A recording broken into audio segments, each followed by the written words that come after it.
A little while ago I read Anthony Storr's book, The Integrity of the Personality, and this was a brilliant book. It was old, but most of the information in there was still relevant.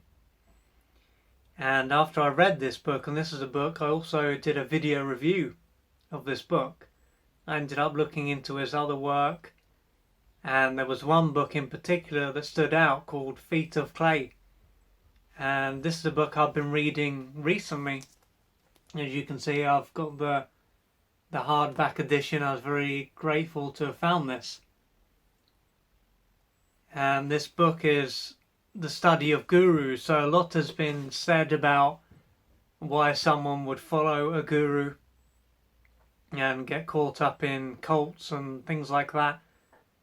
But not as much has been said about why someone would become the type of person or a guru that wants to be worshipped and to have lots of followers and all the rest of it. People that basically worship them and see them as special and different, and as though they possess something that they themselves don't have. And in this book he goes into a number of gurus, one of which is Carl Jung, another is Osho, another is Sigmund Freud. And when it comes to why someone would become a guru like this, there are a number of things that Anthony Storr has pinpointed.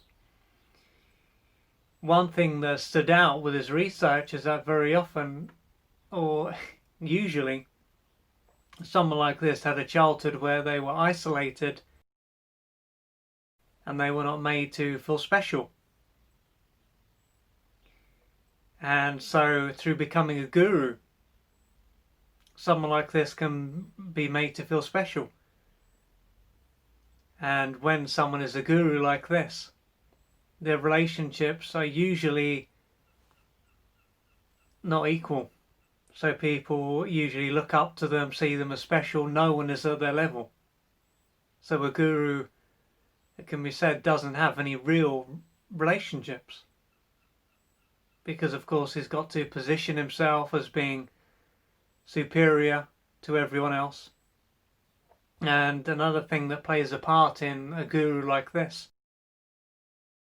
having charisma is that they can have this sense of certainty, so they know they are right. And through having this certainty, people who lack any kind of inner security are then going to be drawn to someone like this, because through being in their presence they will be able to, through identifying with them, they will be able to settle down. And I've almost finished the book now, and I must say it's a very good book to understand why someone would want to have thousands, hundreds or thousands or millions of followers. And I think this quote, which is on the back, is also very, very pertinent. And it says, idiosyncratic belief systems which are shared by only a few adherents are likely to be regarded as delusional. Belief systems which may be just as irrational, but which are shared by millions, are called world religions. And I think that says a lot. So if you want to understand why someone would want to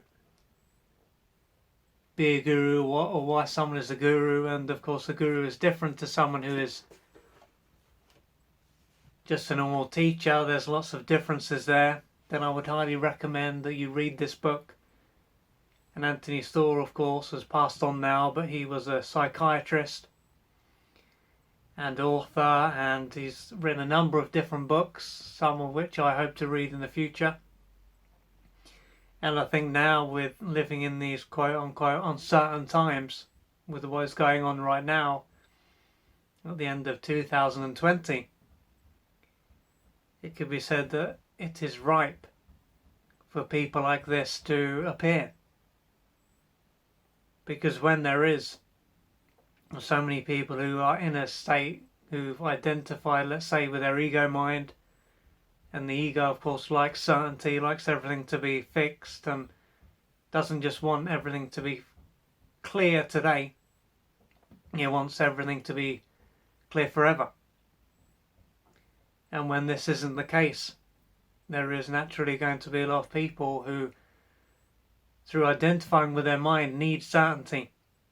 So it is then ripe for a guru or gurus to appear who present themselves as having all the answers, knowing what's going on. It is the perfect time for people like this. So I think this is something to keep in mind. But back to the book, so if you're looking to understand these topics, I would highly recommend that you check this book out. And I believe that you won't be disappointed with what Anthony Storr has to say.